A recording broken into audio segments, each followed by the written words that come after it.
You're watching Talonted Productions. You're watching Connect Four.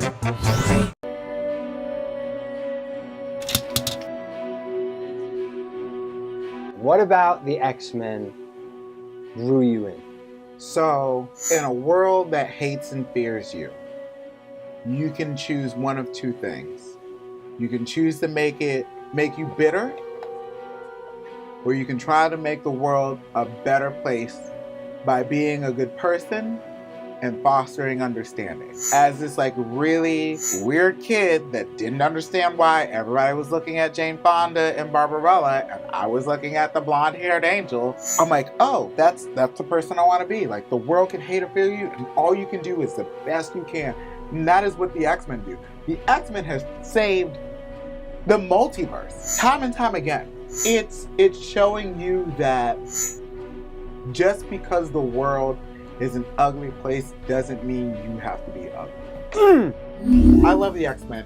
And it's strange because even though Scarlet Witch is my favorite and she's an Avenger, I want her to be on an X-Men team. Yeah. I want her there. Yeah. Because... Has she ever been an official member of any team?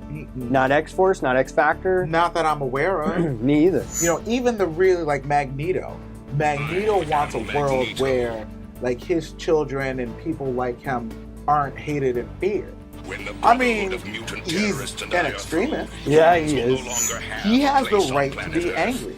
And he has chosen not to rise above it. It's Malcolm X and Martin Luther King. Yeah. I know people have made those comparisons before.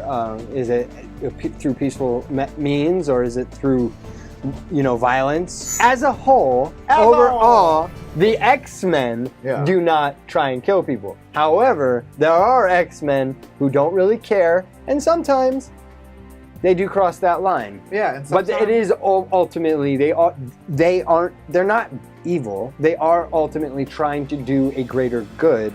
Now, who is your favorite? I know your favorite, but I want you to tell me who your favorite. My favorite X-Man is Nightcrawler.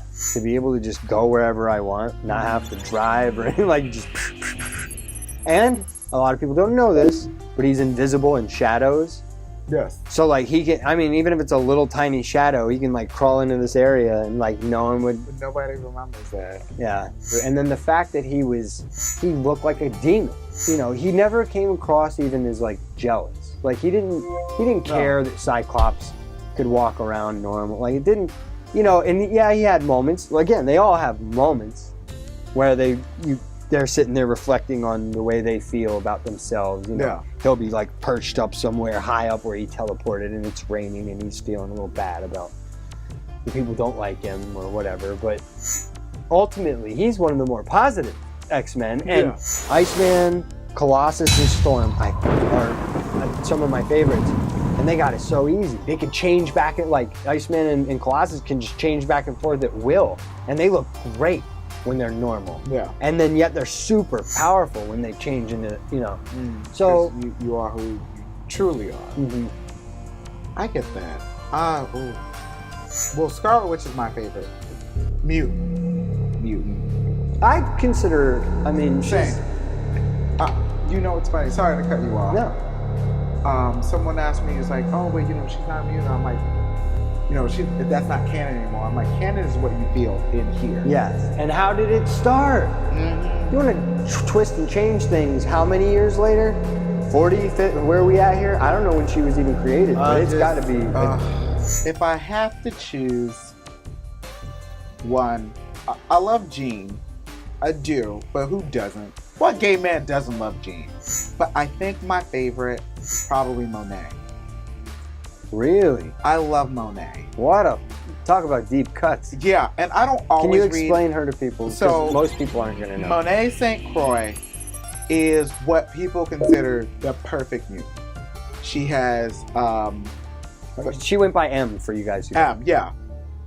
Flight, durability. She's incredibly strong, and she has psychic abilities. Genetic lottery like the mother. Yeah. The problem with M is that if you don't know how to write her, she's really overpowered. Same with Scarlet Witch. Monet is great, but she's got family problems and demons. And that's why I really like her. Because you could be It's like you can claw your way to respectability, but you're still gonna be dragged down by.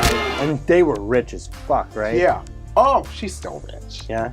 But yeah, I really like Monet. The X-Men have gone through some dark times. Yes. Which is why I had stopped reading for a very long time. But the problem is that even during like the rough times, X-Men's still really good. The stories, if you read it as a contained thing, it's fine. If you try and put it in a context over a long, overarching thing, you're like, none of this makes any fucking sense. Except for one thing. What? Grand design. Okay. I don't know if you guys are familiar with the Grand Design comics. This is issue 1. This is issue 2. Of Second Genesis. Yeah. You have the other ones and you packed them away and you haven't read. Are you sure? You should have them. Yes, you're right. Yes, because I read them. So they're packed away. See? So there's what? There's your comic book person always knows. I love this, man. But I read the first one, and that was the one that had Namor in it. And, yes. Which, by the way, they are changing history a little bit. X-Men now, it's a forge, and they're working at getting X-Men to the height they deserve. Because for years I was like, oh. And they're doing that, in your opinion, through Grand Design. Grand Design as something that says, hey, long-term readers, let's bring you in. Mm-hmm. Let's streamline. Or if people who's like, I want to start X-Men from the beginning, and you're like, that's not feasible, let's give you the highlights. For me, I bounced around. When I came back to Marvel, I bounced around for a lot of titles, but I really wanted to get into X-Men. Grant Morrison's new X-Men gave me the foundation I needed. What year did that come out? 2001, 2002? I want to read that. It's really good. I'm a fan of Grant Morrison. But I didn't even know he did X-Men, to be honest with you. Yeah. Shameful. His X-Men run, it's where secondary mutations come from.